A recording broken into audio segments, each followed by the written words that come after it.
আসসালামু আলাইকুম, welcome back to Marriage Mom Kitchen. কেমন আছেন সবাই? আশা করি ভালো আছেন। আল্লাহর অশেষ রহমতে আমিও ভালো আছি। বন্ধুরা, ফিরে এলাম নতুন আরও একটি রেসিপি নিয়ে। আজ আপনাদের তৈরি করে দেখাবো রমজান স্পেশাল বেসনের বুরিন্দা। আশা করি রেসিপিটি আপনাদের অনেক বেশি কাজে আসবে। তো ভিউয়ার্স, না টেনে সম্পূর্ণ ভিডিও জুড়ে সাথে থাকার অনুরোধ রইল। চলুন মূল প্রস্তুত প্রণালীতে যাওয়া যাক। বুন্দিয়া বা বুরিন্দা তৈরি করার জন্য এখানে একটি মিক্সিং বোল নিয়েছি। নিয়ে নিলাম মেজারমেন্ট কাপের 1 কাপ বেসন। দিয়ে দিচ্ছি সামান্য একটু পরিমাণে লবণ। হ্যান্ড উইক্সের সাহায্যে খুব ভালোভাবে নেড়ে মিশিয়ে নিচ্ছি।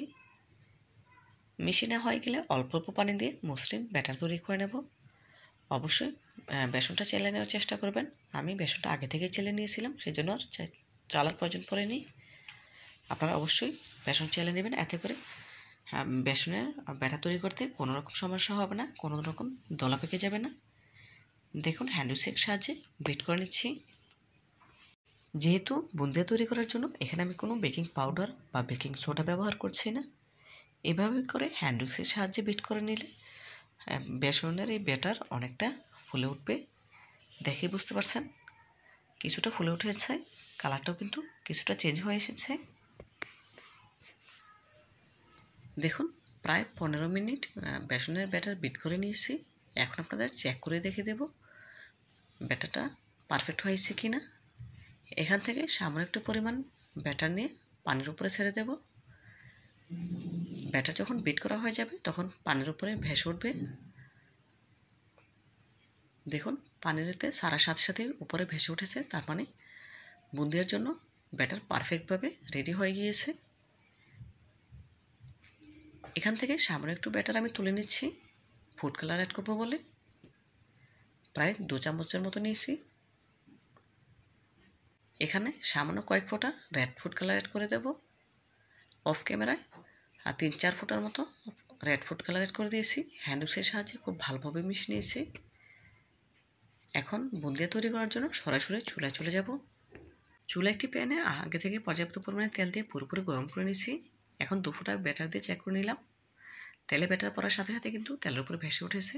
আর বুন্দিয়া তৈরি করার জন্য এরকম একটি ছিদ্রযুক্ত চাকনি নিতে হবে, তার উপর দিয়েছি পরিমাণ মতো ব্যাটার। দেখুন, তেলে পড়ার সাথে সাথেই কিন্তু বুন্দিয়াগুলো তেলের উপরে ভেসে উঠছে, দেখেই বুঝতে পারছেন। অবশ্যই স্ট্যান্ডারটা তেল থেকে 4-5 ইঞ্চির মতো উপরে রাখতে হবে। কোনোভাবেই স্ট্যান্ডারটা নাড়তে যাবেন না, এতে করে একটার উপরে গিয়ে আরেকটা পড়বে অথবা লম্বাটে হয়ে যাবে, তখন আর বুন্দিয়াগুলো ফুলে উঠবে না। এভাবে করে এক জায়গায় স্থিরভাবে রেখে দিতে হবে, অথবা যে দিকটা ফাঁকা আছে সেদিকে নিয়ে রাখতে হবে। কোনোভাবেই ঝাঁকাঝাঁকি করা যাবে না। বুন্দিয়াগুলো ভাজতে তেমন একটা সময় লাগে না, প্রায় 45 থেকে 50 সেকেন্ডের মধ্যে কিন্তু ভাজা হয়ে যায়। দেখুন, স্ট্যান্ডার সাহায্যে একটু নেড়ে চেড়ে সাথে সাথে তুলে নিচ্ছি। বেশি ভাজতে যাবেন না, এতে করে গরম বুন্দিয়াগুলো অনেকটা লালচে হয়ে যাবে, তখন আর দেখতে ভালো লাগবে না। তেলটা ছেঁকে তুলে নিচ্ছি। এখন রেড ফুড কালারের বুন্দিয়াগুলো তৈরি করে নেব। অবশ্যই প্রতিবার বুন্দিয়া তৈরি করার ক্ষেত্রে চাকরিটা ভালোভাবে ধুয়ে পরিষ্কার করে নিতে হবে। এভাবে করে পরিষ্কার করে নিলে বুন্দিয়াগুলো অনেক বেশি গোল গোল হবে, দেখতে ভালো লাগবে।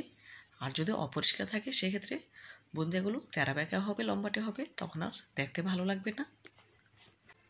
বুন্দিয়া তৈরি করার ক্ষেত্রে অবশ্যই তেলটা পুরোপুরি গরম হতে হবে। কম গরম তেলে বুন্দিয়া ছাড়লে কিন্তু বুন্দিয়াগুলো ফুলে উঠবে না। দেখুন, প্রায় 45 সেকেন্ডের মধ্যেই বুন্দিয়াগুলো ভাজা হয়ে গিয়েছে। এখন স্ট্যান্ডে তুলে তেলটা ছেঁকে নিচ্ছে।